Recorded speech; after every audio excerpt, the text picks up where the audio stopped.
စပင်ညက်ဆိုင်မှာစပင်လှလှသွားလုံးမဲ့သူတွေမလုတ်ခင်အရင်နားထောင်သွားညီမလေးတယောက်စပင်သွားလုတ်တယ်ဥယျာပြလန်သွားပြီးတော့အချိန်တီတီခွဲစိတ်လိုက်ရတယ်အဲ့ဒီထားမိအောင်ဒီဖြစ်စဉ်ကိုလာပြောပြပေးမယ်ညီမလေးကအကသာသမားတယောက်လည်းဖြစ်တယ်အသက်က16နှစ်ငယ်ချင်း3ယောက်နဲ့စပင်ညက်ဆိုင်မှာစပင်လှလှသွားလုတ်တယ်ဒင်းကဒီနေ့ပဲတက်လာတာစပင်လုံးနေတော့မှစပင်ဆေးတွေထည့်တယ်မလားစပင်ဖြောက်တာလားဆေးဆိုတာလားတော့မသိရဘူးခေါင်းရမ်းဆက်တယ်လို့ဆိုင်ရှင်ကိုပြောတယ်ဆိုင်ရှင်ကလည်းဆက်မလုပ်ပြီးတော့ဘူးမလေးရဲ့ခေါင်းကိုတေးတွေဆင်အောင်လို့ဆေးချပေးလိုက်တယ်ညီမလေးလည်းစပင်ကိုဆက်မလုပ်တော့ဘူးပြန်လာခဲ့တယ်ဥယျာပြဆက်တယ်ဆိုတော့ဆိုင်ရှင်ကလည်းခေါင်းကိုတေးချဆေးကြောပေးလိုက်တယ်နဲ့တက်တာသွားသလိုဖြစ်လာတယ်သူလည်းအိမ်ကိုပြန်လာတဲ့လမ်းတစ်လျှောက်ဘာမှမဖြစ်သေးဘူးအိမ်ရောက်တော့ညီမလေးဟဲငါဒီနေရာကဆက်လိုက်တာပေါ့နော်သူခေါင်းကိုသူကြိုက်ကြည့်တယ်အဲ့မှာအဖုလေးတွေထွက်နေတယ်အဲ့အဖုကနေပြီးတော့အရည်တွေထွက်လာတာနော်ပြည်လိုမျိုးအရည်လေးတွေအဲ့နဲ့ဘာဖြစ်လဲမသိဘူးဆိုပြီးတော့သူဆေးသွားဝယ်တောက်တယ်ဝယ်လာတဲ့ဆေးနဲ့ညီမလေးနဲ့ကမတည့်ဘူးဆေးမတည့်တဲ့လက္ခဏာရှိတယ်အမေကနေပြီးတော့ဒီတိုင်းတော့မဖြစ်တော့ဘူးဆိုပြီးတော့ပထမဆေးကိုခေါ်သွားတယ်ပထမဆေးကိုမှလည်းမတက်တာဘူးအော်အမေကနေပြီးတော့ဒုတိယဆေးကိုသူ့သမီးကိုခေါ်သွားပြတယ်ဒုတိယဆေးကိုမှဆရာဝန်ကနေညီမလေးရဲ့ဥယျာပြကိုစစ်ဆေးတယ်ဘာပြောတယ်လဲဆိုရင်ညီမလေးစပင်သွားလုပ်တယ်မလား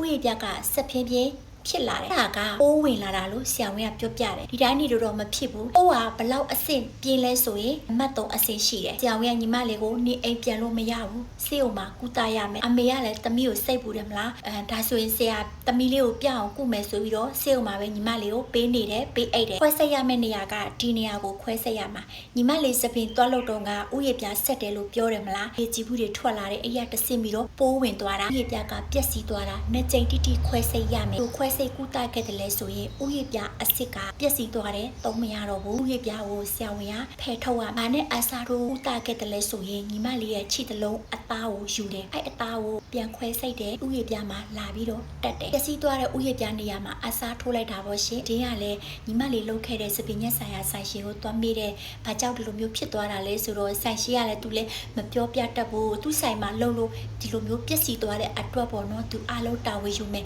သူကူညီနိုင်တဲ့ရတဲ့မှန်သမျှဟာကိုသူအားလုံးကူညီမယ်လို့ပြပြဥယျာပြမှာစပင်ပေါက်တဲ့ဆဲတွေရှိတယ်မလားရှင်အစ်စ်ကိုဖယ်ထုတ်လိုက်တော့ခြေတလုံးအသားနဲ့အစားထိုးကူတာခဲ့တယ်နေရာကဥယျာပြအစ်စ်လည်းမဟုတ်တော့ဘူးပင်ကပြန်ပေါက်နိုင်မလားမပေါက်နိုင်မလားတော့မသိဘူးရှင်တကယ်လို့မပေါက်ခဲ့လို့ရှင်လဲအတုဆောင်ရမှာပေါ့မလေးတွေမမတွေစပင်တက်လို့မယ်ဆိုတတိထားတင်တယ်နော်ကိုယ့်ရဲ့ဦးကောင်းနဲ့တဲ့တဲ့ဆေးရှိတယ်လို့မတဲ့တဲ့ဆေးလည်းရှိတယ်တရားဆေးထည့်များသွားတာတို့ဆေးပြင်းတာတို့လည်းရှိတယ်ဥယျာပြကလည်းဗာဆေးနဲ့တဲ့မတဲ့ဆိုတာလဲကိုလည်းမသိရဘူးချို့ကလည်းစပင်အရာလေးတွေစိုးကြရလဲအမဒီဆေးတီအရာကိုကြိုက်တယ်ဒီဟာနဲ့လှုပ်ရှင်တယ်လို့ပြောရလဲဆိုင်ရှင်ကလည်းဒီဆေးကသူ့နဲ့တဲ့လားမတဲ့လားဒီဆေးကပြင်းလားမပြင်းလားသူလည်းမသိရဘူးလေလူခါလှုပ်ခိုင်းဆိုရင်တော့သူလည်းလှုပ်ပေးရမှာပဲစပင်ဖြောက်တာတို့စပင်ဆေးဖျောက်သွင်းတာလို့စပင်အယောင်ဆိုးတာတို့ကိုတတိထားတင်တယ်နော်